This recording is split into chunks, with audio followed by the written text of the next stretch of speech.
Hello everyone. आज हम लोग भारत के संविधान का एक अत्यंत ही महत्वपूर्ण टॉपिक भारतीय संघवाद या इंडियन फेडरलिज्म पर बात करेंगे।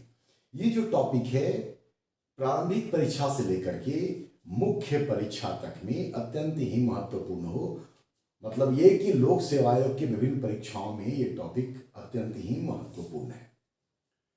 इस टॉपिक के माध्यम से हम लोग मुख्य परीक्षा में कई सारे सवालों के जवाब भी सॉल्व करने की स्थिति में आ जाएंगे। अगर हम लोग इसको ठीक से समझ लिए तो कई सारी समस्याओं का समाधान हो जाएगा प्रारंभिक से लेकर के मुख्य परीक्षा तक।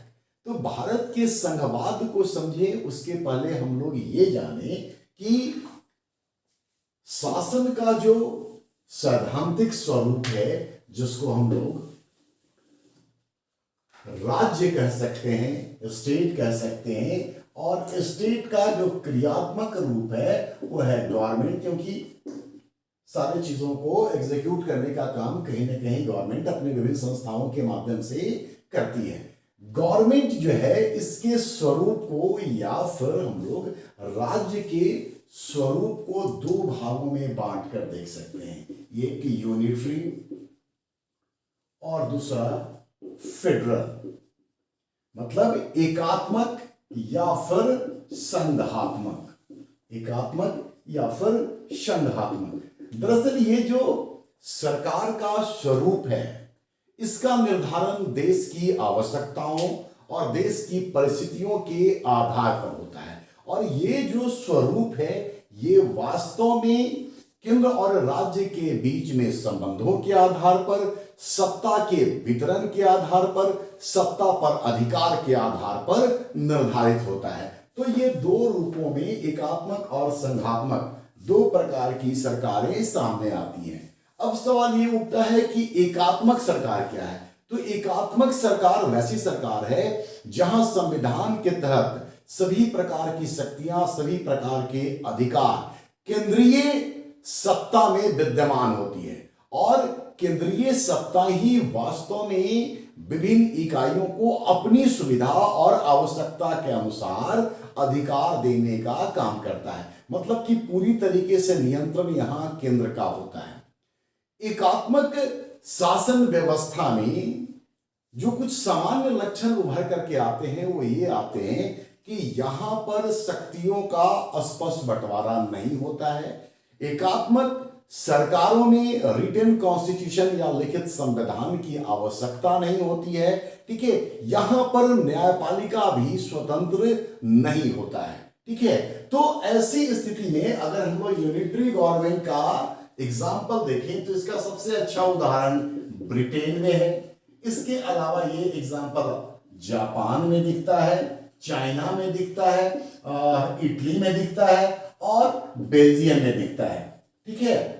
तो एकात्मक सरकार में सत्ता एक जगह पर केंद्रित होगी और वही केंद्रीय शक्ति के द्वारा विभिन्न इकाइयों को अधिकार आवश्यकता अनुसार प्रदान किया जाता है। दूसरी ओर जो संघीय व्यवस्था वाले राष्ट्र हैं, संघीय व्यवस्था वाले राष्ट्रों में सत्ता का बंटवारा होता है, और सत्ता का बंटवारा होता है किनके बीच में? इसमें एक ओर केंद्र होता है और दूसरी ओर उसकी विभिन्न इकाइयां होती हैं जिनको हम लोग सामान्य तौर पर राज्य के नाम से जानते हैं। तो यहां पर केंद्र और राज्य के बीच में शक्तियों का स्पष्ट तौर पर बंटवारा कर दिया जाता है, ठीक है। जो केंद्र को शक्तियां दी जाती हैं उसका इस्तेमाल वो पूरे राष्ट्र के लिए करता है। इसका मतलब ये कि केंद्र को जो शक्तियां दी जाती हैं उनका इंपॉर्टेंस नेशनल होता है, वो राष्ट्रीय महत्व से संबंधित विषय होते हैं, जबकि दूसरी तरफ जो राज्य होते हैं उनको स्थानीय महत्व के विषयों को प्रदान किया जाता है, और संविधान द्वारा जो शक्तियां उनको दी गई हैं उसका प्रयोग वो अपने क्षेत्र में ही करते हैं, जबकि केंद्र जो है वो अपनी शक्तियों का इस्तेमाल संपूर्ण राष्ट्र के लिए करता है। तो इसका दायरा यहां पर बड़ा होता हुआ नजर आता है।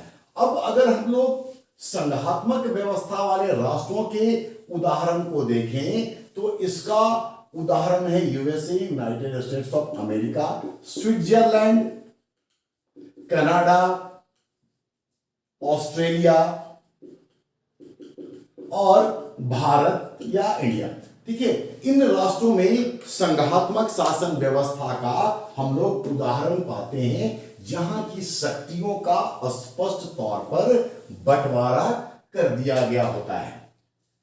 अब सवाल ये उठता है कि ये जो संघात्मक शासन व्यवस्था है जिसके लिए फेडरेशन शब्द का अंग्रेजी में इस्तेमाल किया जाता है, ये जो फेडरेशन शब्द है ये इंग्लिश वर्ड है, लेकिन फेडरेशन शब्द की उत्पत्ति लैटिन वर्ड फोएडस, FOEDUS, फोएडस से हुआ है, जिसका अर्थ होता है संधि या फिर समझौता, जिसका अर्थ है संधि या समझौता।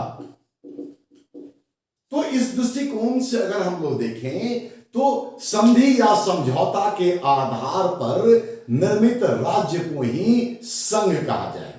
ठीक है, संधि या समझौता के आधार पर जिन राज्यों का गठन होता है उसको संघ कहते हैं। अब संघात्मक सरकारों की आवश्यकता क्यों है? तो संघात्मक सरकारों की आवश्यकता कई कारणों से हो सकती है, जैसे कि अगर राज्य की इकाइयां या फिर संघ की जो इकाइयां हैं, ये एकात्मक व्यवस्था के तहत जो उसकी विभिन्न इकाइयां हैं, अगर वो कमजोर हैं तो उनको आर्थिक और सामरिक रूप से सुरक्षा प्रदान करने के लिए संघ की आवश्यकता होती है। इसके अलावा संघ की आवश्यकता होती है स्थानीय आवश्यकताओं की पूर्ति के लिए। इसका मतलब ये हुआ कि स्थानीय स्तर की जो समस्याएं होती हैं उसको समझने में स्थानीय स्तर के जो लोग होंगे, जो संस्थाएं होंगी, वो कहीं ज्यादा बेहतर सिद्ध होंगी। ऐसी स्थिति में एक और जहां समस्याओं का सही समाधान संभव हो सकेगा, वही उसका समाधान भी शीघ्रता के साथ किया जा सकता है। संघीय व्यवस्था इसलिए भी आवश्यक होती है ताकि आम लोगों को सत्ता में भागीदारी प्रदान की जा सके। और विश्व के विभिन्न राष्ट्रों में जहां की आज लोकतांत्रिक व्यवस्था है, और लोकतांत्रिक व्यवस्था की सफलता तभी संभव है जब उसमें आम लोगों की भागीदारी हो। फिर है कि एकात्मक राज्य का क्षेत्र अगर बहुत बड़ा हो तो कई प्रकार की प्रशासनिक समस्याएं भी उभर करके सामने आ सकती हैं। तो ऐसी स्थिति में संवैधानिक स्वायत्तता को कायम रखते हुए विभिन्न इकाइयों का निर्माण किया जा सकता है या किया जाता है, जिसके कारण से वो संघीय ढांचा में कन्वर्ट हो जाता है। तो संघीय व्यवस्था को अपनाए जाने के पीछे कई सारे कारण स्पष्ट तौर पर नजर आते हैं। 20वीं सदी के काल से ही हम ये पाते हैं कि संघवाद जो है वो एक लोकप्रिय व्यवस्था के रूप में उभर करके सामने आने लगा है, और संघीय व्यवस्था को व्यवहारिक स्वरूप देने का काम सबसे पहले अमेरिका में संयुक्त राज्य के निर्माण के साथ प्रारंभ हुआ। मतलब इस दृष्टिकोण से अगर हम लोग बात करें तो संघात्मक व्यवस्था का जो पहला उदाहरण है वो कहीं ना कहीं अमेरिका में नजर आता है। ठीक है, अब हम लोग ये जान लें कि संघ के निर्माण का प्रक्रिया क्या है, संघ का निर्माण कैसे हो सकता है या कैसे होता है। संघ का निर्माण, संघ के निर्माण के सामान्य तौर पर दो प्रक्रिया हैं। पहली प्रक्रिया को हम लोग बोलते हैं इंटीग्रेशन। इंटीग्रेशन मतलब कि सम्मिलन विधि, और दूसरी जो प्रक्रिया है वो है डिसइंटीग्रेशन। डिसइंटीग्रेशन मतलब कि पृथक्करण। ये दो प्रक्रियाएं होती हैं संघ के निर्माण का। अब हम लोग समझे कि सम्मिलन या इंटीग्रेशन मेथड क्या होता है। इसमें क्या होता है कि विभिन्न राज्य जो होते हैं वे स्वेच्छा से, अपनी मर्जी से संघ का निर्माण करते हैं। विभिन्न जो इकाइयां हैं वे स्वेच्छा से संघ का निर्माण करते हैं। ये विभिन्न इकाइयों को हम देख रहे हैं जो आपसी समझौते के आधार पर अपने लिए संघ का निर्माण करते हैं। ठीक है, इसका उदाहरण हम लोगों को नजर आता है स्विट्जरलैंड में, इसका उदाहरण नजर आता है यूएसए में, जहां की विभिन्न प्रांतों ने आपसी समझौते के आधार पर संघ का निर्माण किया। दूसरी ओर डिसइंटीग्रेशन जो प्रक्रिया है, इसके तहत क्या होता है कि एकात्मक राज्य के अंतर्गत विभिन्न इकाइयों का निर्माण किया जाता है, और फिर उनको स्वायत्तता प्रदान की जाती है। तो ये दो मेथड हैं जिसको कि हम लोगों ने इंटीग्रेशन और डिसइंटीग्रेशन मेथड के तौर पर देखा, और इसका उदाहरण हम लोगों को मिलेगा कनाडा में, इसका उदाहरण हम लोगों को मिलता है ऑस्ट्रेलिया में, जहां की पृथक्करण के प्रक्रिया या डिसइंटीग्रेशन के माध्यम से संघ का निर्माण किया गया। भारत भी एक संघीय व्यवस्था वाला राष्ट्र है, तो भारत में संघ का निर्माण कैसे हुआ? तो भारत में संघ का निर्माण इंटीग्रेशन और डिसइंटीग्रेशन इन दोनों प्रक्रियाओं के आधार पर किया गया। दरअसल ब्रिटिश भारत में पहले विभिन्न देसी रियासतों का एकीकरण किया गया, मतलब कि ब्रिटिश भारत में भारत का स्वरूप एकात्मक था, और उसके बाद फिर विभिन्न इकाइयों को स्वायत्तता प्रदान की गई, और फिर उनको पृथक्करण की व्यवस्था के तहत भारतीय संघ में शामिल किया गया।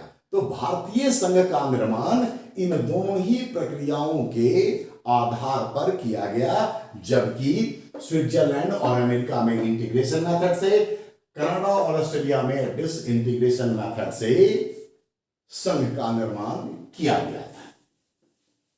ये चीजें अगर हम लोग समझ लेते हैं तो आगे हम लोग को भारतीय संविधान का जो संघीय स्वरूप है उसके संदर्भ में समझना आसान हो जाएगा। ये समझना आसान हो जाएगा कि क्यों ऐसे सवाल पूछे जाते हैं कि भारत का संघात्मक ढांचा विवादित क्यों है, ठीक है, या इसमें एकात्मकता के तत्व ज्यादा मजबूत क्यों है। तो जब तक हम लोग संघात्मक शासन व्यवस्था क्या है नहीं समझेंगे, एकात्मक शासन व्यवस्था क्या है ये नहीं समझेंगे, तो आगे की चीजों को समझना हमारे लिए थोड़ा मुश्किल होगा। इसलिए मैंने पहले आपको इन बातों के संदर्भ में जानकारी उपलब्ध कराने का प्रयास किया। अब हम लोग भारत के संविधान के तहत जो इसका संघीय ढांचा है उस पर बात करें।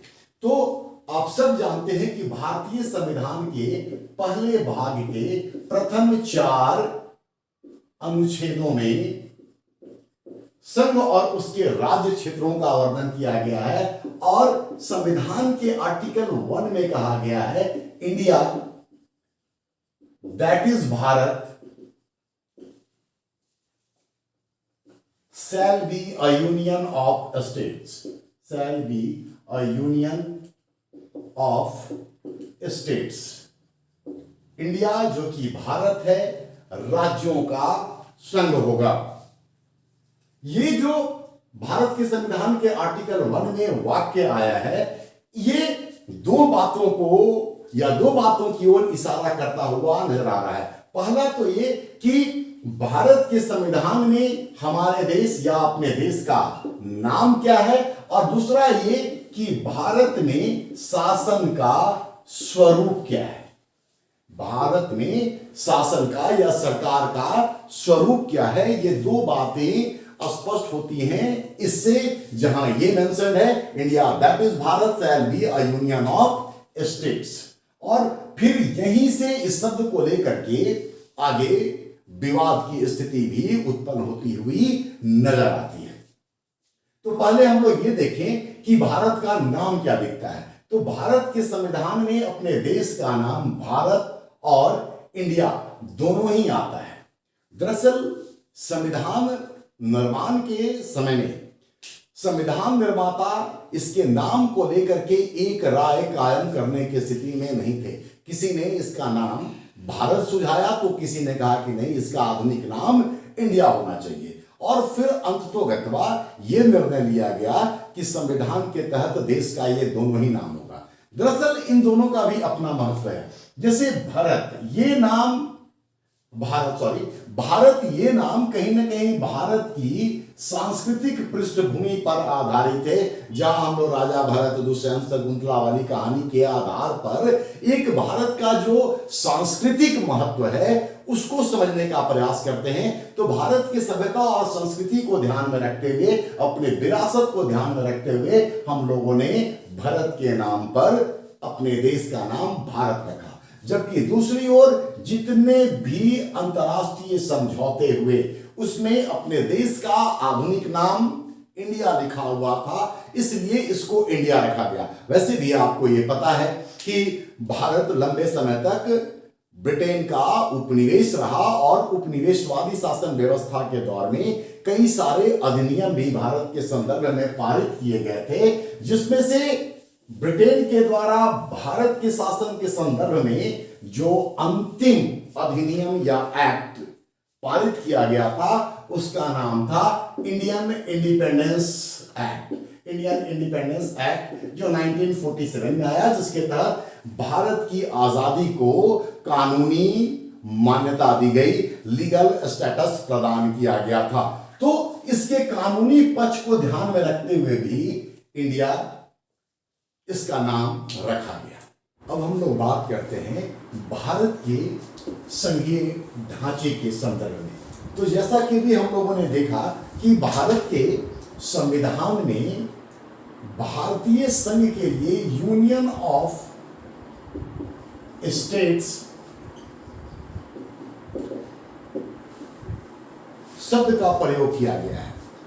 दरअसल संघ के लिए जो अंग्रेजी शब्द इस्तेमाल किया गया है वो फेडरेशन किया गया है अमेरिका और स्विट्जरलैंड और ऑस्ट्रेलिया जैसे राष्ट्रों में। लेकिन भारत में फेडरेशन शब्द के स्थान पर यूनियन शब्द रखा गया है और ये यूनियन शब्द कनाडा के संविधान से लिया गया है। दरअसल यूनियन शब्द मजबूत केंद्र की ओर इशारा करता है, क्योंकि भारत एक विविधतापूर्ण राष्ट्र है जहां कई आधार पर हम लोग अनेक प्रकार की डाइवर्सिटी को पाते हैं। तो ऐसी स्थिति में यूनियन शब्द का रखा जाना वास्तव में मजबूत केंद्र की ओर इशारा करता है। लेकिन इस यूनियन शब्द के कारण ही भारत के संविधान के स्वरूप को लेकर के, इसके शासन व्यवस्था की प्रकृति को लेकर के 3 प्रकार के विचार उभर करके सामने आए। जैसे पहला विचार कि भारतीय संविधान का स्वरूप संघात्मक है। दूसरा विचार ये कि भारतीय संविधान का स्वरूप एकात्मक है। और फिर ये विचार भी आया कि भारतीय संविधान का स्वरूप अर्धसंघीय या क्वासी फेडरल है। ठीक है, ये 3 विचार उभर करके सामने आए। जबकि भीमराव अंबेडकर जो कि ड्राफ्टिंग कमेटी के संविधान निर्मात्री सभा के अंतर्गत जो प्रारूप समिति या ड्राफ्टिंग कमेटी बनाई गई थी उसके चेयरमैन थे, उन्होंने भारतीय संविधान के अंतर्गत भारत को एक संघीय ढांचा वाला राष्ट्र माना है। और तो अंबेडकर साहब ने इसको संघात्मक माना है। इसी तरीके से पीटी चाको, इन्होंने भी भारत के संविधान को संघात्मक कहा है और कहा कि इसमें किसी भी प्रकार का कोई संदेह नहीं है कि इसका स्वरूप संघात्मक है। दूसरी ओर कई सारे विद्वान और यहां तक कि संविधान सभा में शामिल लोगों ने भी भारत के संविधान को संघात्मक नहीं माना और कहा कि हम लोगों ने संघात्मक व्यवस्था का क्रूरता से हत्या कर दिया है। तो संघीय व्यवस्था के स्वरूप को लेकर के संविधान सभा में भी एकता नजर नहीं आती है। ठीक है। तीसरी ओर भारत के संविधान को अर्धसंघीय मानने वाले भी कई सारे विद्वान हैं, जिसमें मुख्य रूप से नाम आता है केसी वियर का। इन्होंने कहा कि भारत का संविधान अधिक से अधिक अर्धसंघीय है और कई सारे विद्वान, खास करके जो पश्चिमी देशों के विद्वान हैं, उसमें से 75% इसके नेचर को लेके कहते हैं कि ये एकात्मक या एलिमेंट्री है, और 25% लोग ही हैं जो ये कहते हैं कि ये फेडरल है। तो इसके स्वरूप को लेकर के इस तरह की बात आती है। के मुंशी, कन्हैयालाल मणिकलाल मुंशी, जो कि ड्राफ्टिंग कमेटी के एक प्रमुख सदस्य थे, वे भी कहते हैं कि भारत का जो संविधान है वो अर्धसंघीय है, जिसमें कि एकात्मकता के तत्व भी भारी मात्रा में मौजूद है। तो इसकी प्रकृति को लेकर के ये 3 प्रकार के विचार उभर करके सामने आते हैं। अब सवाल ये उठता है कि भारत के संविधान निर्माता या भारतीय संविधान के जनक कहे जाने वाले डॉक्टर भीमराव अंबेडकर जब इसकी प्रकृति को संघात्मक मानते हैं, तो संघीय व्यवस्था के तहत क्या इसके लक्षण विद्यमान हैं? तो अगर हम विश्व के अन्य राष्ट्रों की तुलना करें, जैसे कि अमेरिका का, स्विट्जरलैंड का, ऑस्ट्रेलिया का, कनाडा का, तो यहां हम लोग कुछ सामान्य लक्षण निश्चित तौर पर पाते हैं कि वो संघीय व्यवस्था वाले राष्ट्रों में मौजूद होते हैं, जैसे कि लिखित संविधान, उसकी सर्वोच्चता और संविधान की कठोरता।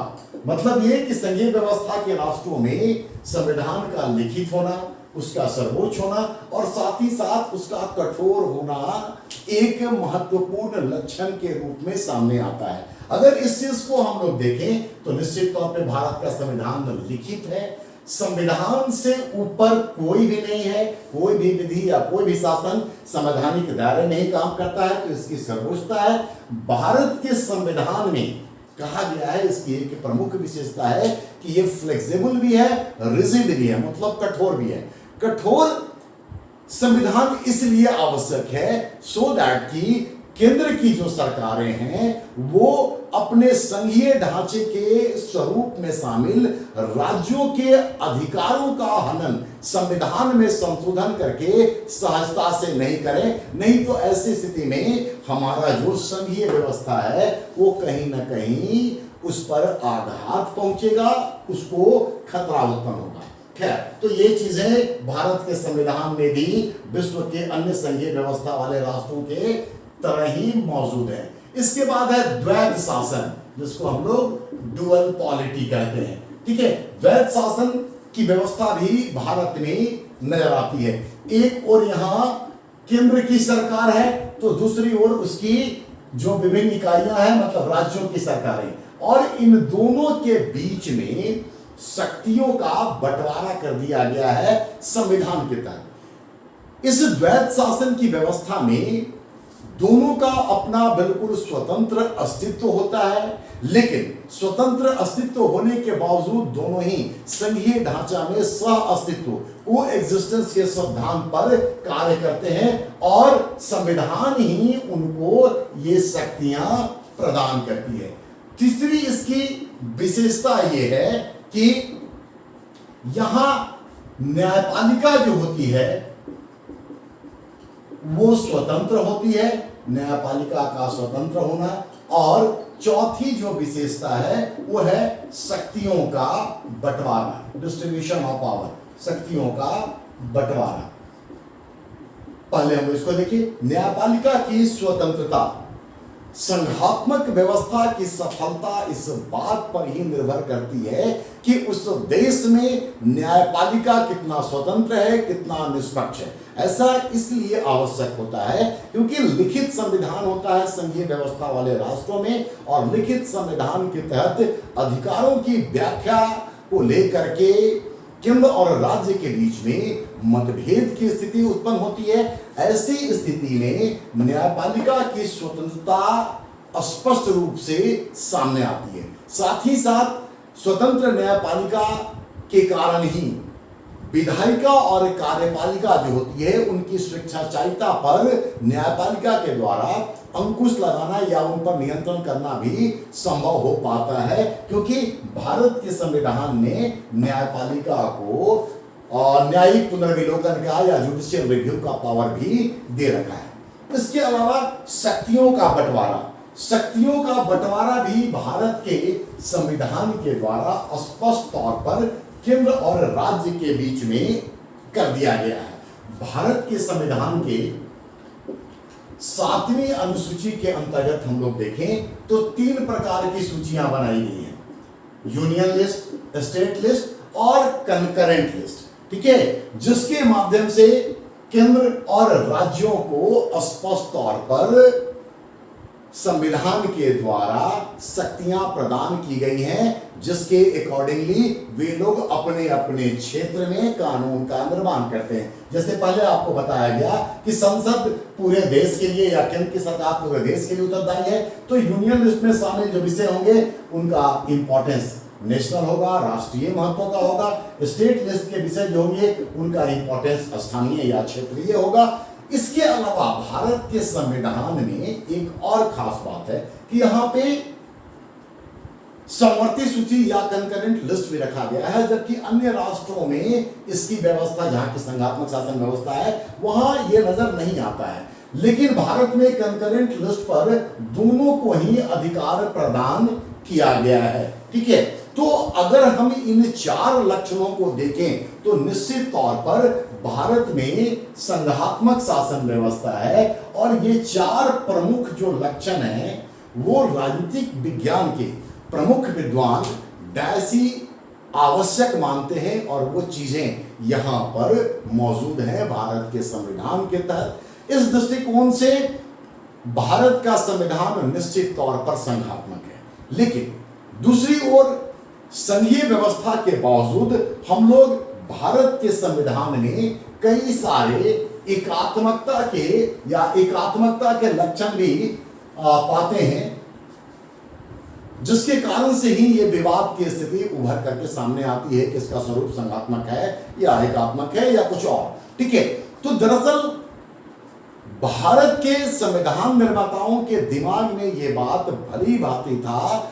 जब संविधान का निर्माण किया जा रहा था तो हम लोगों ने देखा कि केंद्र के कमजोर होने की स्थिति में देश का विभाजन हुआ, भारत और पाकिस्तान 2 राष्ट्र बने। इसके अलावा भाषाई आधार पर राज्यों के निर्माण की जो मांग थी वो जोर पकड़ रही थी, और इन स्थितियों में अगर मजबूत केंद्र नहीं होता तो निश्चित तौर पर देश में विघटनकारी जो प्रवृत्तियां थी वो हावी हो जाती और देश की एकता और अखंडता को इससे नुकसान पहुंचता।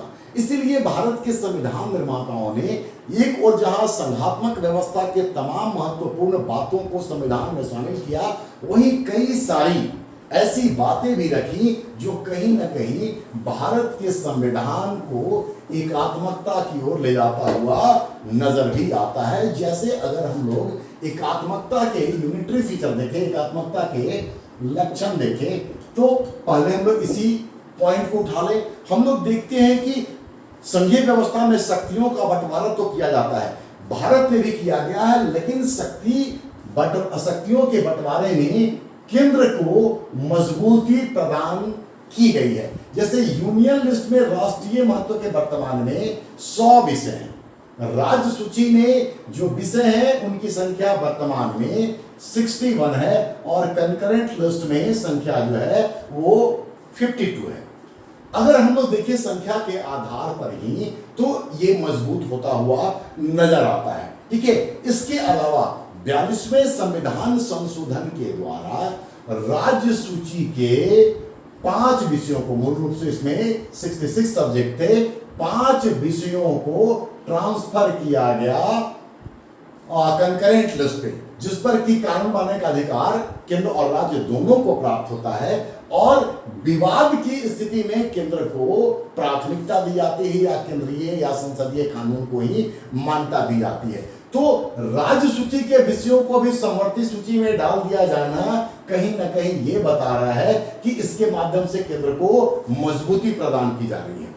हालांकि 44वें संविधान संशोधन के द्वारा राज्य सूची से हस्तांतरित किए गए विषय एजुकेशन या शिक्षा को वापस राज्य सूची में लाने का प्रयास किया गया, लेकिन राज्यसभा के द्वारा इस पर अंकुश लगा दी गई, जिसके कारण से शिक्षा आज भी कंकरेंट लिस्ट में ही मौजूद है या शामिल है। तो शक्तियों के बंटवारे में हम लोग केंद्र को मजबूत स्थिति में देख रहे हैं। इसके अलावा केंद्र इस रूप में भी मजबूत है क्योंकि भारतीय संविधान के आर्टिकल 248 के तहत जो अवशिष्ट शक्तियां रेसिडुअल पावर है वो भी केंद्र सरकार को या फिर संसद को ही प्रदान किया गया है।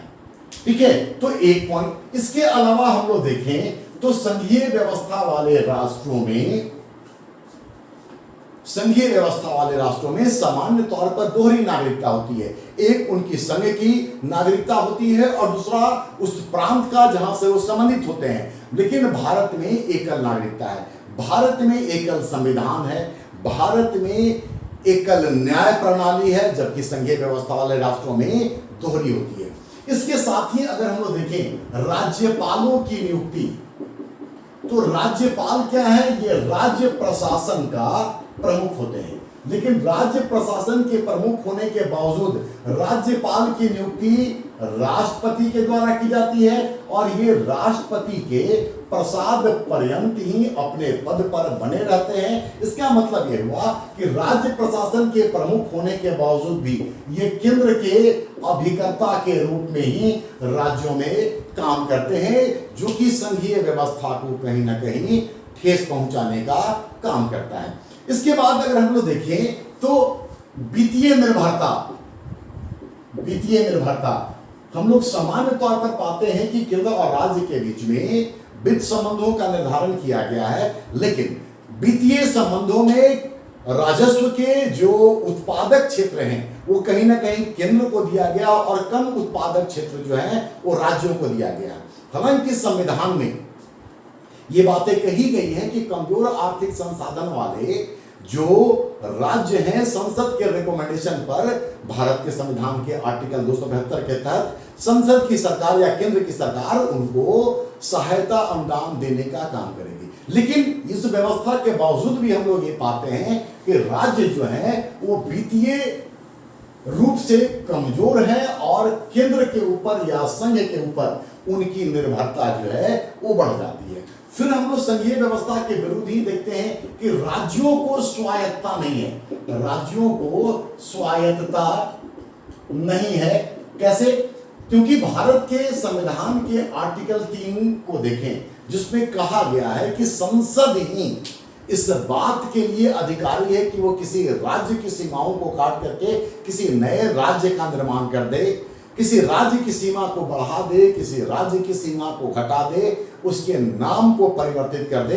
तो इस दृष्टिकोण से जब सारा अधिकार संसद के हाथ में मौजूद है तो स्वाभाविक सा बात है कि यहाँ पर राज्यों की जो स्थिति है वो अत्यंत ही दयनीय और कमजोर नजर आती है। ठीक है,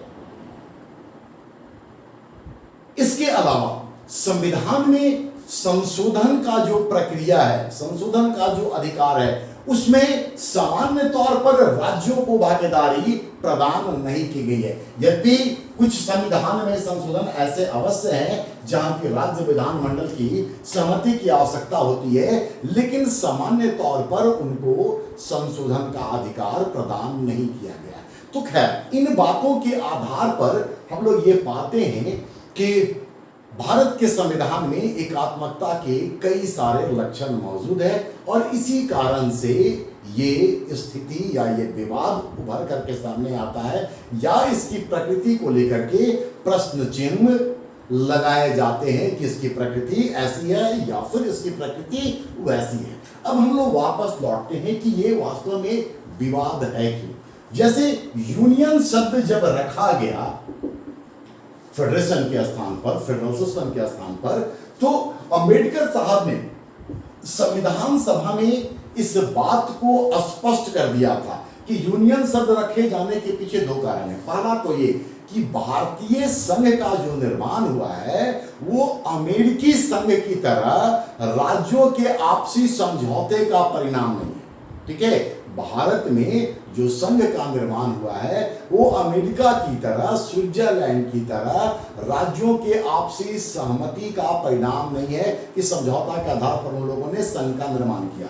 दूसरा ये कि भारतीय संघ से किसी भी राज्य को बाहर निकलने का, बाहर जाने का अधिकार नहीं है। इस संदर्भ में भीमराव अंबेडकर ने कहा भी था कि हम लोगों ने केंद्र और राज्य के लिए एक ही संविधान का ढांचा बनाया है जिसके दायरे के बाहर कोई नहीं जा सकता है। मतलब संविधान के द्वारा जो कुछ भी तय कर दिया गया है उसी के दायरे में केंद्र और राज्य को शामिल दोनों को काम करना पड़ता है, ये काम करना होगा।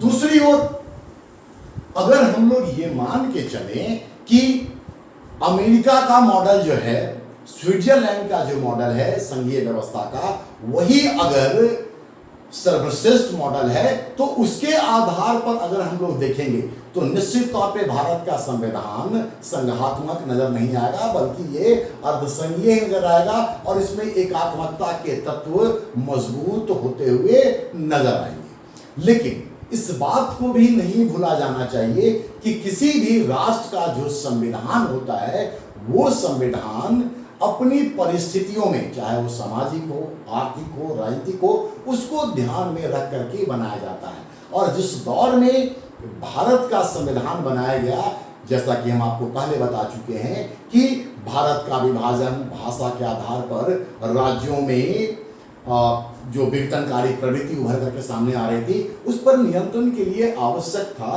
कि एक मजबूत केंद्र की स्थिति पैदा की जाए, एक मजबूत केंद्र का निर्माण किया जाए। तो भारत ने जो कुछ भी निर्मित किया वो अपनी परिस्थितियों में निर्मित किया और इसीलिए कनाडा के संविधान का अनुसरण करते हुए हम लोगों ने यूनियन शब्द को अपने संविधान में शामिल किया। ग्रेनविल ऑस्टिन एक विद्वान है राजनीतिक विज्ञान के, इन्होंने कहा भी था कि भारत में अपने संविधान का निर्माण बिल्कुल अपनी परिस्थितियों में किया। तो हमारी जो परिस्थितियां हैं जहां पे विविधता में एकता कायम रखना ही हमारे संविधान का मुख्य लक्षण है, विशेषता है, उद्देश्य है, उसको ध्यान में रख करके ही हम लोगों ने इस तरह का संविधान का निर्माण किया। Doctor MB. पायली ये भी कहते हैं कि भारत के संघात्मक व्यवस्था को लेकर के विवाद उत्पन्न करना कहीं भी उचित नहीं है, क्योंकि ये अपने गुणों में निश्चित तौर पर संघात्मक है। लेकिन इन तमाम बातों के बावजूद भारत के संविधान में एकात्मकता के तत्व कई बार मजबूत होते हुए निश्चित तौर पर नजर आते हैं। जैसे अगर हम लोग भारत की आजादी के बाद भारत के राजनीतिक संदर्भ को समझने का प्रयास करें तो हम लोग पाते हैं कि लंबे समय तक केंद्र में या फिर राज्यों में भी एक ही दल की सरकार कायम रही। ऐसी स्थिति में उस दौर में संघीय व्यवस्था के खिलाफ जाते हुए केंद्र को मजबूत बनाने का प्रयास किया गया। इमरजेंसी के प्रोविजन को लेकर के या जो 1977 में आपातकाल लगाई गई थी उस बात को लेकर के भी कहीं ना कहीं संघीय ढांचा को नुकसान पहुंचाने का प्रयास किया गया था। भारत में 1951 से योजना आयोग काम करती आ रही है, 1950 में स्टैब्लिश हुआ था, 51 से योजनाओं का निर्माण हो रहा था। 50 के समय से शुरू होकर के जो योजना बनाई जाती रही उसमें केंद्र का ही पक्ष मजबूत होता था और स्थानीय या राज्यों को बहुत महत्व नहीं दिया जाता था, जिसके कारण से राज्यों की जो स्थिति थी, कहा जाता है या लोग कहते हैं इस विषय के विद्वान कि नगर निगम और नगर पालिका जैसी बन के रह गई, क्योंकि सारा निर्णय जो था वो केंद्र के द्वारा ही लिया जाता रहा। इसलिए इसके संघीय ढांचे के ऊपर आरोप लगता है और कहा जाता है कि एकात्मकता के तत्व प्रबल होते गए। लेकिन वक्त के साथ इस चीज को भी समझा गया और इसी कारण से आज की तारीख में भारत में सहकारी संघवाद का जो अवधारणा है ये ज्यादा महत्वपूर्ण होता चला आ रहा है। जबकि विभिन्न कालों में विभिन्न प्रधानमंत्रियों ने केंद्र की मजबूती पर हमेशा बल दिया, लेकिन सहकारी संघवाद की जो अवधारणा है विश्व के अन्य राष्ट्रों की तरह अब भारत में भी विकसित हो रहा है। और इसी का एक उदाहरण हम लोग नीति आयोग के तौर पर देखते हैं, जो कि योजना आयोग के स्थान पर 1 जनवरी 2015 से अस्तित्व में सामने आया है। कुल मिलाकर के अगर हम लोग बात करें तो इसमें कोई दो राय नहीं कि भारत का संविधान संघात्मक है। वैसे भी भारत के संविधान निर्माताओं में सबसे प्रमुख डॉक्टर भीमराव अंबेडकर अगर हम लोग अगर इस बात को मानते हैं तो निश्चित तौर पर हमारे लिए दूसरा स्थान नहीं होना चाहिए। पाश्चात्य अवधारणा के आधार पर ये बातें उभर करके आती है, क्योंकि पाश्चात्य जो अवधारणा है वो कहीं ना कहीं संघीय व्यवस्था का आदर्श स्वरूप जो है वो अमेरिका और ऑस्ट्रेलिया, स्विट्जरलैंड को मान करके चलता है। लेकिन संविधान अपने देश की परिस्थितियों में बनता है और भारत की परिस्थितियों में बना हुआ हमारा संविधान निश्चित तौर पर संघात्मक है। ये जरूर है कि इसका झुकाव केंद्र की ओर है, क्योंकि विविधता में एकता रखना ही हमारे संविधान का, संविधान निर्माताओं का उद्देश्य था। और इसी परिप्रेक्ष्य में हम लोगों ने अपने देश के संविधान का स्वरूप इस रूप में निर्धारित किया। ठीक है, तो मुझे लगता है कि शायद हम आपको महत्वपूर्ण जानकारी देने में कुछ सफल हुए होंगे। अगर आपको लगता है कि आपकी ये काम का चीज़ है तो निश्चित तौर पर आप इसको सब्सक्राइब करें। हम आगे भी इस तरह के वीडियो आपके सामने लाते रहेंगे और अपनी प्रतिक्रिया देंगे। धन्यवाद।